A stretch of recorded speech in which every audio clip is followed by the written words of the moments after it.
Buenos días, mi nombre es Alejandro Álvarez. Me gustó mucho. Me gustaría hacer una pregunta. A usted parte en un momento dice el alcance académico y su amplitud en una de sus transparencias y dice cultura y diferenciación en tema de mirado desde la estrategia, ¿sí? ¿Qué tanto influye si la cultura es una serie de patrones sobre lo cual nosotros tomamos decisiones y nos comportamos?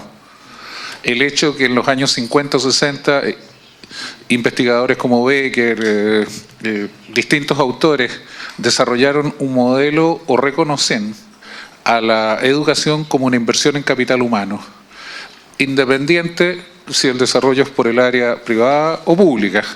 Pero el hecho de considerar eso, ¿qué tanto influye en la cultura de la educación superior o de la educación en general para que estos modelos influyan? Un análisis reflexivo más que una pregunta.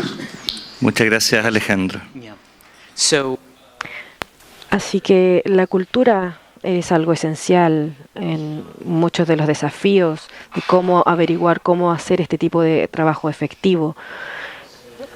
Así que hay personas que van a ese tipo de roles analíticos que vienen de un sector privado, de lugares muy centralizados. ¿Quién es la persona que hace esto? Yo voy a hacer todo esto. Y estas culturas descentralizadas vienen como con este sistema inmune, ven a estas personas y esta persona no lo entiende y como que la atacan. Así que creo que la pieza esencial para entender la cultura es entender lo que le importa a la gente, lo que las asunciones que no se hablan, para qué son las universidades, cuáles son las cosas más importantes, las personas que han estado más tiempo que otras personas, todo este tipo de cosas. Siempre cuando hablo con personas y vengo a estos eventos, siempre es interesante para mí. En ningunos niveles tienen los mismos tipos de problemas o podemos predecir los problemas en todos los lugares. La cultura local y las expectativas. Diría que de todo el trabajo que hacemos, la información, de saber cómo hablar al respecto, o cómo la gente habla al respecto, es importante. Y atrás. Si le acercan un micrófono, por favor, penúltima fila en el centro. ¿Dónde está el micrófono? Ahí viene. Hi, Liam. Such a pleasure having you here. I would like to know about the Harvard student report that you mentioned. You said every 5 years you're doing this follow-up. I would like to know how do you encourage students in order to write an essay after 5 years? Because to us it's been really hard to get this feedback through surveys or things like this. How do you encourage the students? That's my question. Thank you very much. Muchas gracias. Así que nosotros no les preguntamos, no les pedimos que lo hagan. Es como un parásito, es algo que le dan a las reuniones de clase. Así que piensan que se lo están dando a sus pares. Así que todos los años la gente va a graduaciones y para ser parte de la experiencia, incluso después de que se fueron. Así que ellos no piensan que lo están haciendo para la institución, que le están dando información a la institución y no la entienden de esta forma, sino que la están compartiendo con sus compañeros, sus ex compañeros. Y eso se transformó luego de 10 años en algo electrónico. Así que la forma, el tipo de información que le pedimos a las personas, ellos participan porque que van a participar para ayudar a la institución, no es la información que nos entregan. 10 personas, 15% de las personas podrían responder, pero si piensas en que la conexión que tienen con la institución y que informan, y esta información que dan como a sus compañeros, sin pensar que lo están dando a la institución, es la mejor tipo de información. Otras instituciones que también tenemos es del gobierno federal, pero cuando la información viene para el negocio siempre siempre mejor. Creo que el problema que tienen es universal. La gente en general no quieren dar esa información. Quien hizo la pregunta anterior es Patricio Torres, académico de la Facultad de Administración y Economía, exalumno de nuestra universidad. Lo digo para que en las sucesivas preguntas, por favor, también puedan presentarse brevemente. ¿Quién? Sergio, por favor. Micrófono para Sergio acá, adelante.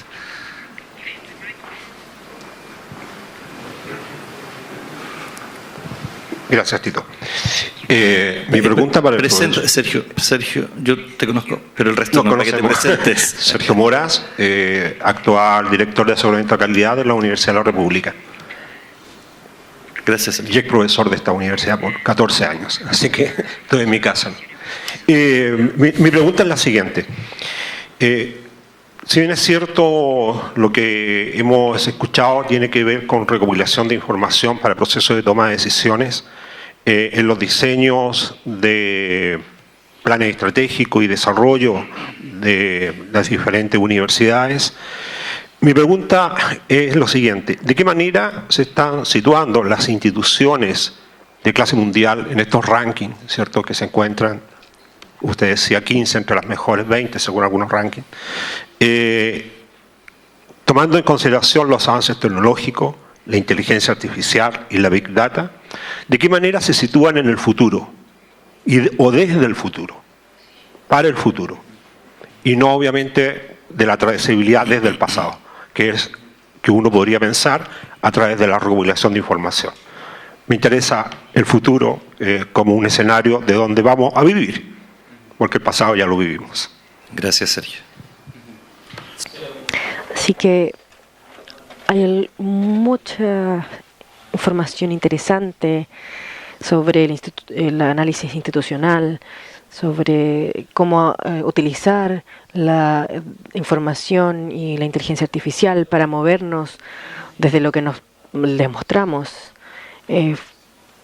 Es información bastante pequeña, pero creo que los lugares donde mejor se está haciendo este tipo de información es en lugares públicos, en las universidades públicas en los Estados Unidos, donde hay como la Universidad de Arizona, donde están utilizando información en estas plataformas gigantes donde pueden traquear, donde tienen tarjetas de identificación para poder entrar a lugares, donde pueden decir, ok, están entrando a la biblioteca, están ocupando los recursos, están al mismo lugar con las mismas personas, cuál es su ambiente social, con quién se relacionan, están tomando la cantidad de clases que tienen que tomar, se están quedando atrás con algunos tipos de ramos. Esto es información de Grand Data o de información real, tiempo real. Esta persona tiene 10% de riesgo, esta persona está en 0 y esta persona está en 15. Así que creo que los lugares, además de lugares privados, elites, donde tienen los recursos para poder verlo en bases individuales, son las personas como públicas donde se está desarrollando efectivamente el tema de la inteligencia artificial y se está utilizando de la mejor manera. ¿Alguna otra pregunta? Susana Gavilanes, penúltima fila, antepenúltima fila. Va circulando desde la izquierda, Susana. El micrófono. Hola, buenos días. Yo soy Susana Gavilanes, pertenezco a la Universidad, a la Facultad de Administración y Economía y soy académica hace 20 y algo años. Mi pregunta va por el lado de los aspectos éticos. A mí me parece que el lograr tener una gestión de información tan alta es sumamente relevante para el desarrollo en todo sentido. Entonces me gustaría saber cuál es el comportamiento desde el punto de vista ético para que esta abundante información no se traduzca en un mayor control de la población en términos de lo que podría pensarse, ¿verdad?, manipulación y todo lo que aquello implica en función de a lo mejor efectivamente aportar al desarrollo, pero también controlar a la población de una manera exacerbada y podríamos decir hasta peligrosa. Gracias. Gracias, Susana. Es interesante. En Estados Unidos las instituciones están muy controladas sobre el uso de información privada, más que Google. Las personas se sienten más cómodas en poner su información privada para que les vendan cosas que en la universidad para tener una tarjeta de entrada, que es bastante irracional. Pero, porque nos decimos a nosotros, esto es para el progreso educacional, pero el problema es para las universidades. Hay algunos requerimientos federales que son sobre la información privada y el uso de esta información, pero hay una ansiedad general, digamos, que es más conservador sobre el uso de las cosas. Así que creo que es importante la intervención que hacemos con la información y el análisis de esta que podemos hacer. Es importante para mejorar la experiencia y no la podemos tener porque nos preocupa el uso de esta información de los estudiantes. Así que incluso en los Estados Unidos, dentro de la línea legal, no estamos ni cerca de cómo podemos usar la información de manera creativa, de cómo, a diferencia del sector privado. Preguntas. Alejandro y alguien más. Alejandro, por favor. Muchas gracias por permitirme hacer 2 preguntas. Usted mostró una lámina muy interesante del desarrollo de las mismas universidades respecto a California y a la costa del Atlántico. En los años, le preguntaba aquí a mi amigo, para no embarrarla solo, para no complicarme solo, en los años 70 Chile quizás privilegió el tema de los polos de desarrollo, o sea, fortalecer lugares geográficos para que existiese una equidad en la distribución de la riqueza a través de la educación, a través del desarrollo del país. Yo veo en su lámina que efectivamente esto funciona, que donde hay riqueza, donde hay movimiento económico, las personas tienden a invertir más en educación o se facilita el proceso de inversión. Y usted mostró varias láminas en que efectivamente la gente tiende a migrar hacia lugares de mejor desarrollo.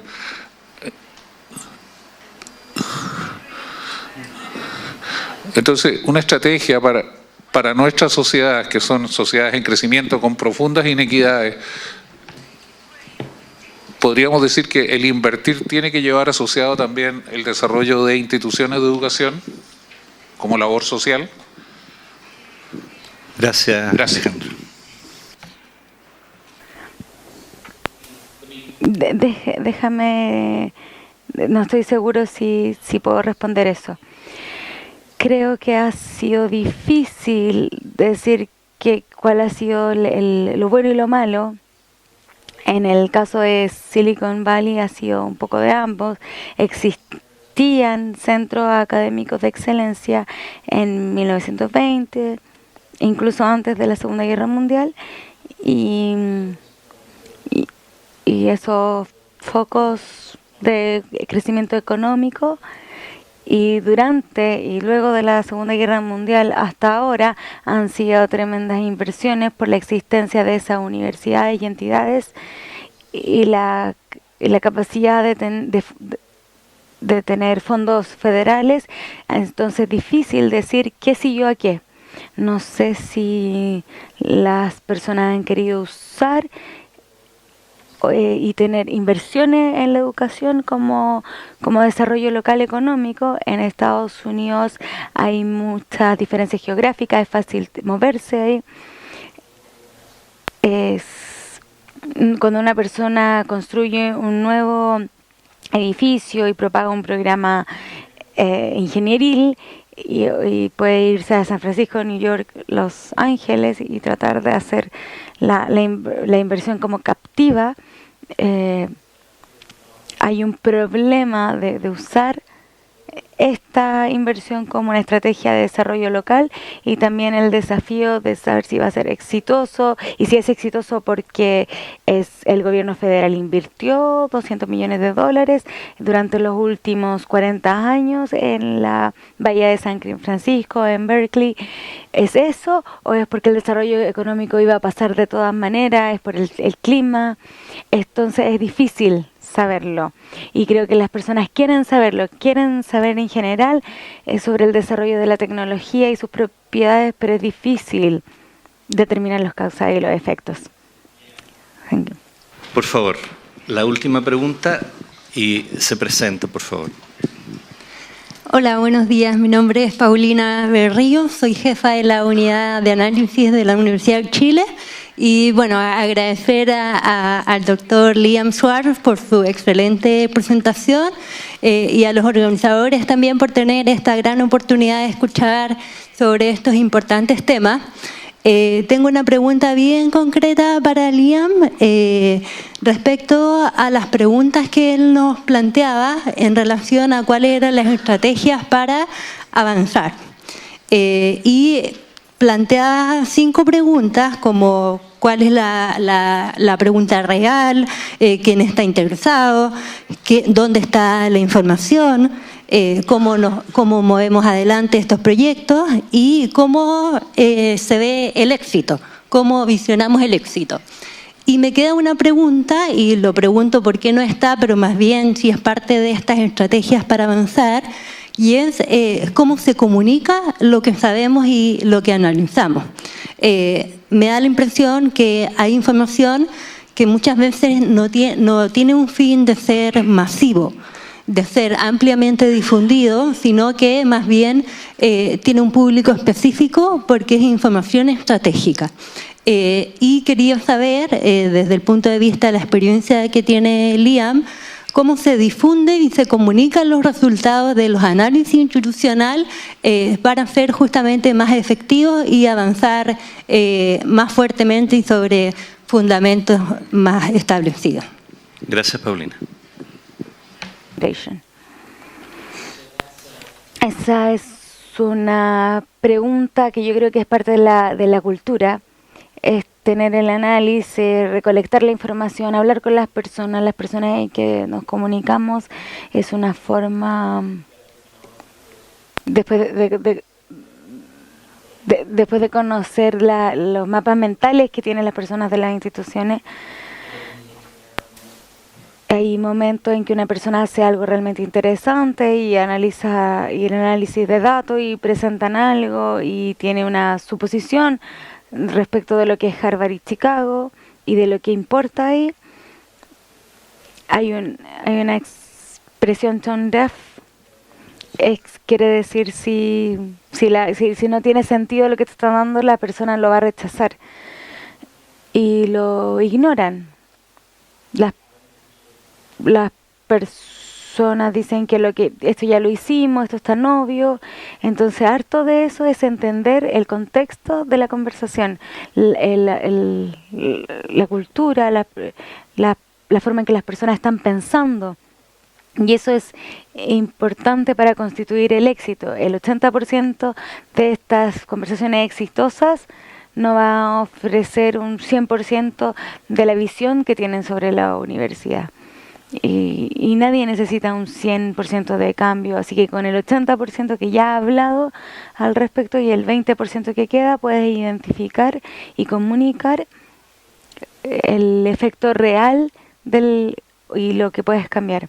Entonces, si miramos la manera distinta en que podemos entender la clase y la cultura, la sociedad y la cultura, y podemos... Tomemos una clase de arte y hagamos un análisis completo, pero tenemos medicina, tenemos negocios, entonces hay resultados interesantes y las personas las reconocen en un margen. No van a dar algo a completo. Entonces, el 20% correcto, el 20% faltante lo reconocemos y en toda esa conversación tiene que tener sentido. y los aspectos culturales y cómo afectan a las instituciones y cómo afecta y cambia el trabajo de la institución. Para Liam Schwartz, que nos ha visitado y nos está visitando desde Harvard y desde Chicago.